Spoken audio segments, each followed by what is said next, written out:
Good morning students, welcome back to the social class. In our previous class we know very well we have started the discussion about the first war of Indian independence.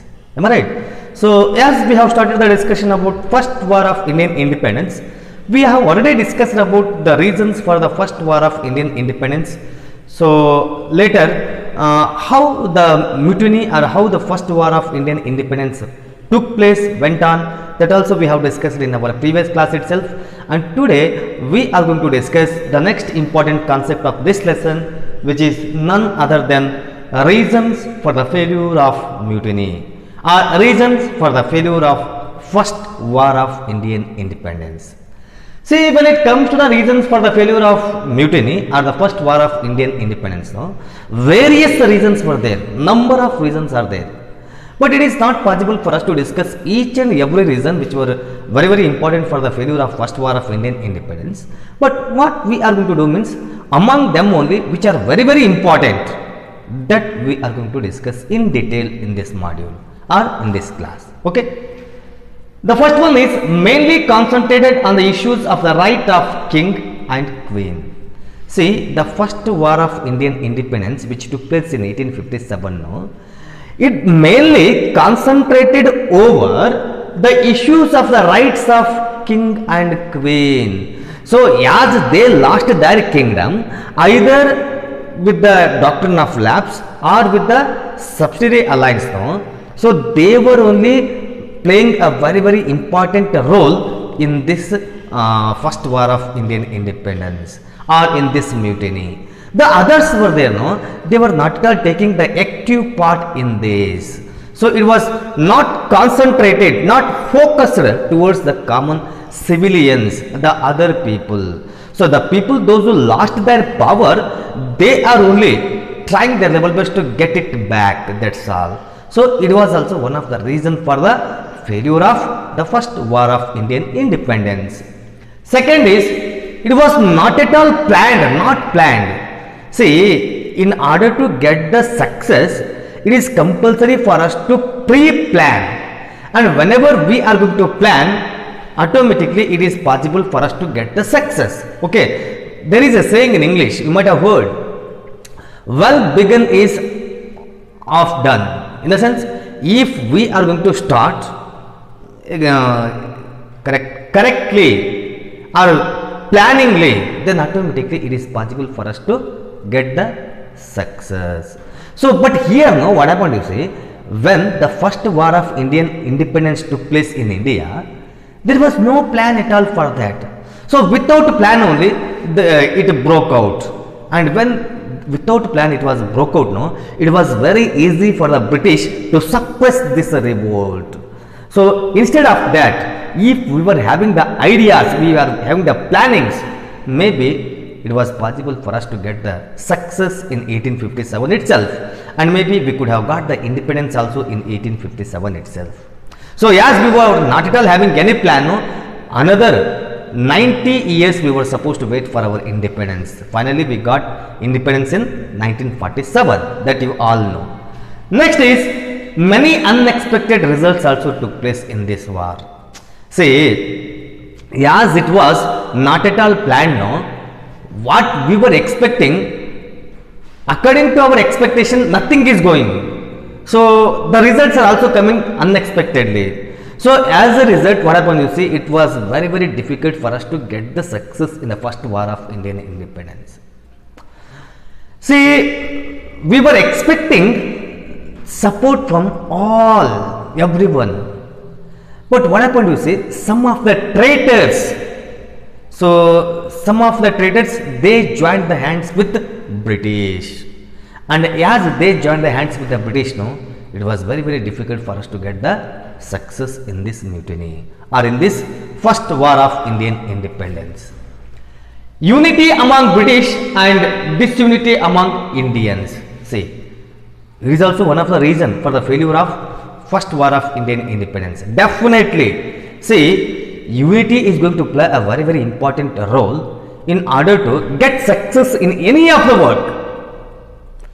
See, British, they were having very good unity among themselves. But whereas we Indians, there was no unity at all. So there was a disunity among ourselves.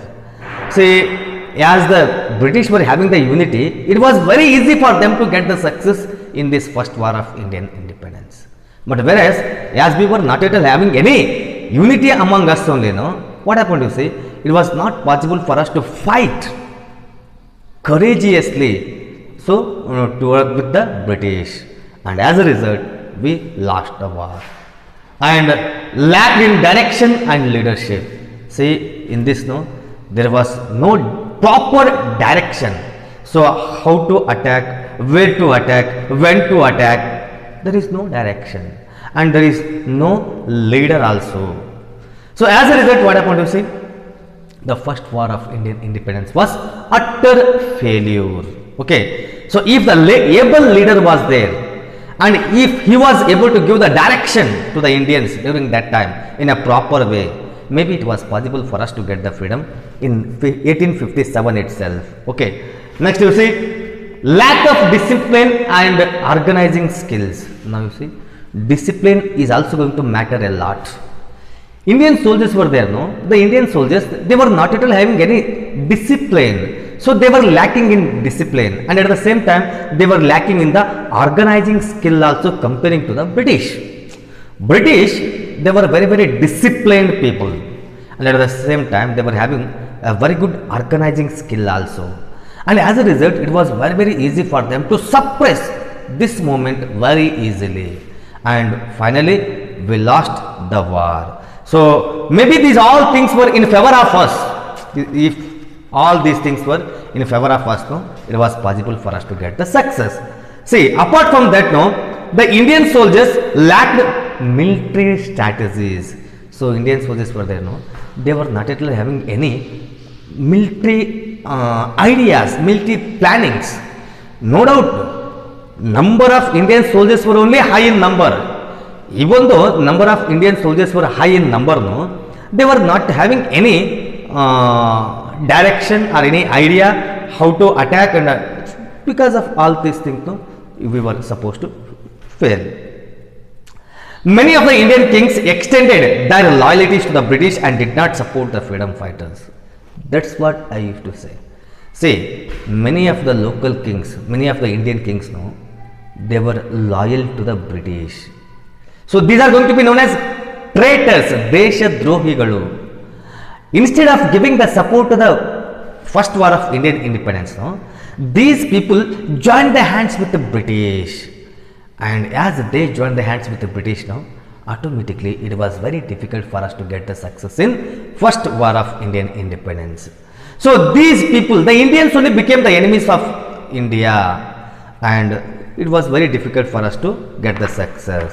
Okay. And next you see, the plundering and other crimes committed by the Sipais made them to lose the faith of common people.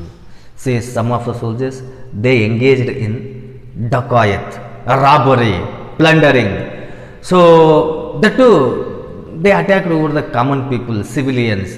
Then automatically, when the soldiers are going to engage in this type of activities, they lost the confidence, they lose the confidence of the common people. The faith of the common people went on the soldiers, and this was also one of the main reason, one of the main cause for the failure of first war of Indian independence. So finally, we are going to discuss about the results of mutiny. So what were the results of mutiny? See, it is very, very important. So last concept of this lesson, and if we are going to discuss about this one, we are going to complete our lesson here itself. The governance of East India Company came to an end. See, the results of the first war of Indian independence. The governance of East India Company came to an end in India. So from there, the company lost its power, and the governance of British government started. Now the British government started in India. So the administration of India directly went under the control of Secretary of Indian Affairs of British Parliament. The Queen of Britain passed a declaration in 1858. It had the following aspects. So now the East India Company was there, it lost its power in India, and now the administration of India directly went under the control of Queen of Britain. Okay, and she made some rules and regulations, and according to that rules and regulations only the India was administrated later. See, some of the aspects are given here. I am going to read out this one, listen carefully. The agreements entered by the company with the local kings were accepted. Now you see the agreements which took place between the company and the local kings, they were accepted. Non-pursuance of regional expansion, providing a stable government for Indians, equality before the law, non-interference of the government in religious issues of Indians, and practicing religious tolerance. So these are some of the important things which came into existence after the first war of Indian independence. Okay, so now the British were not at all supposed to interfere with the internal matters of the Indians, especially with the religion. Okay, so the British realized that unless and until they command the love and affection of Indians, so ruling India would be a difficult proposition. In the sense, you see, now they came to know that, so if we won't win the love and affection of the Indians, maybe it is very difficult for us to rule the India further. It is better that we need to have love and affection towards the Indians. Okay, and hence they decided to involve the Indians in the process of legislation and implemented policy of association. The first war of Indian independence is like guidepost of future struggles. This also outlined the importance of seeking alternative channels to pursue future struggles against the British. So, by this we are going to conclude the first war of Indian independence. I hope till now whatever we have discussed now, it is clear to you, and as a part of today's homework you just write the reasons for the failure of mutiny. Okay, so once you write this homework and keep with you. Okay, thank you.